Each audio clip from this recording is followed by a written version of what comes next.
someone just bought from you and you're thinking, hold on a second, where did they come from? Because you've never seen them engage with any of your content. Turns out they've been on a journey with you for months. You just didn't see it. When someone buys from you, it's not normally a snap decision. It's the end result of a journey they've been on with you. And that could be for days, weeks, or months. And most of that journey is completely invisible to you. So let's talk about that. If you're new here, hello and a very warm welcome to Quiet Confidence with myself, Anita Popat. It's the podcast for introverts who want to market their thing without changing who you are. So where I see most people going wrong is you create content as if everyone's at the same stage of the journey. So you're either talking to complete strangers all the time, or you're selling to people who aren't ready yet. And today I want to talk you through what's actually happening at each stage of that invisible journey. And more importantly, what content you need to create for people at different points so you're not just hoping it lands with someone. Right, let's start from the beginning when someone discovers you for the first time. Maybe your post got shared or you popped up in their search or someone recommended you. Whatever it is, they've landed on your profile and they have no idea who you are. And at this stage, they're asking themselves one question, which is this person for me? They're not thinking about buying anything. They're not even thinking about following you yet. They just want to know if you're relevant to their world.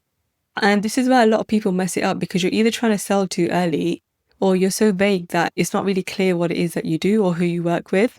So yes, we need to obviously optimize our profiles to appeal to the people that we're trying to attract, but they're also going to be looking at your recent content. And the content you need at this stage is what I call your North Star content or like your origin story. So it's the stuff that makes it really obvious who you're for and what you stand for. And your bio needs to speak directly to your ideal client, but also weave in a bit of who you are as well. And your recent post should build on your bio and show your perspective on the thing that you help with. Have a think about when you discover someone new, you're not reading their whole back catalogue. You're just looking at the last few posts, checking their about section, and getting a vibe as to whether you're interested or not. And you've got about 3 seconds to do this. So your job at this stage is to make those seconds count. Make it really clear who you help and how you help them with some personality, and then let them see if your energy matches what they're looking for. If they like what they see, they might follow you, or they might just mentally bookmark you and come back later. Either way, they've moved from a stranger to someone who knows that you exist now. So let's say someone's been following you for a bit, or they keep seeing your content pop up, and they're in what I call the consideration stage. So at this time, they're thinking, okay, I like what she's saying, but is she actually credible? Like, can she actually help me? And what makes her different from everyone else talking about this? This is where a lot of introverted business owners struggle because it's where you need to build authority without feeling like you're showing off. And the content you need at this stage is proof. Not in a look at how amazing I am way, but in a here's what I've done with other people and here's what's possible with you kind of way. This is where you'll share client stories and results, and not just the before and afters, but the actual journey, like what was the client struggling with before and what shifted and then what's different for them now. So take them on a journey of that experience with you. It's also the stage where you share your own experience and expertise, not in a this is my CV kind of way, but through the lens of, oh, I've been where you are and this is what I've learned. And this is where your perspective really matters because anyone can share like tips and tricks, but the way you see your industry, the unique approach you bring and the things you believe in that maybe go against the grain, that's what make people think, oh, I like the way she thinks about this. For example, I talk a lot about marketing without the hustle and about protecting your energy, building a business around your nervous system. That's not like revolutionary information, but it's a perspective that resonates with introverts who are tired of being told just to like post more and show up more. And more importantly, it resonates with the people that I'm trying to attract. And that's really important because at this stage, people are also checking if your values align with theirs. And they do this by looking at how you show up, how you talk about your work, how you treat people in your content.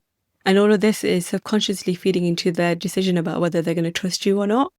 Then we move on to the decision stage. So they've been following you for a while. They like what you stand for. They believe you can help them.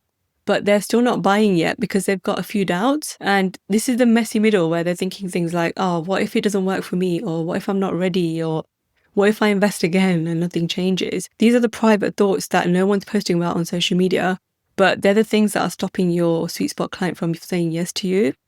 And this is where your content needs to get really specific and address those doubts directly.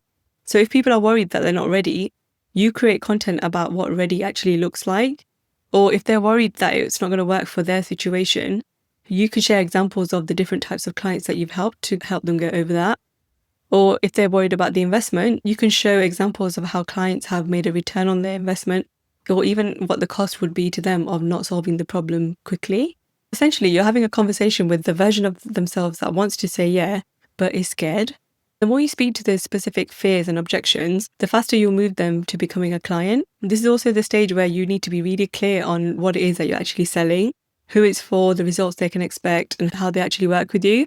Because at this stage, they're ready to buy and they just need to know what the next step is. So make it obvious, talk about your offers, share how people can work with you, and don't assume that they're going to figure it out by themselves.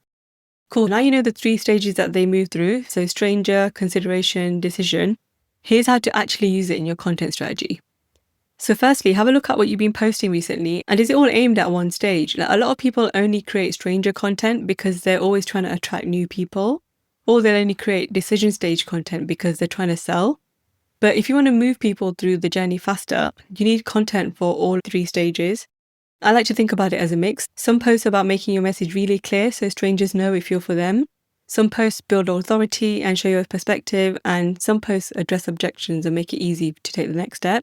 You don't need to overthink it. Just be aware that different people need different things from you depending on where they are on their journey. Pay attention to the questions people are asking you, because those questions are telling you exactly what stage they're at and also what content you need to create more of, so you can address those for other people who might be thinking the same thing. If people ask you what you do, you need more of that North Star content. If they ask you why your approach is different, then you need more of that authority content. Or if they're asking you like how it works or if it's right for them, then you need to create more of the decision stage content. Remember, the same person moves through all of these stages. So that stranger who discovered you today might be ready to buy in 3 days or 3 months. We're not forcing here. We want to attract the people who are ready to do the work and are 100% sure that you're the one for them. Because when someone buys from you, it's not random, right? They've been on a journey with you, often for longer than you even know. Without you even realize it, they've gone from not knowing you exist to considering if you're credible to deciding if they're ready to invest. And your content needs to support them at each stage of that journey. And when you get this right, your marketing stops feeling like you're shouting into the void, because you're having the right conversations with people depending on where they are, and that's what moves them from a stranger to a client. If you'd like help mapping out your content strategy, I have the content mixtape, which shares my P-Squared framework and also 90 days worth of content that will help you do everything that I've talked about. And if you want to go a bit more in depth and work with me 1-to-1 for 3 months and really think about your sweet spot client's journey and create content that meets them at every stage, as well as building a marketing rhythm that really, really feels like you, then Silent Storm is probably the best fit for you. I'll put a link to both of those in the show notes. A huge thank you for listening. I would really appreciate it if you would share this with your network so that I can help even more people build their quiet confidence and make that loud impact in the world. Speak soon.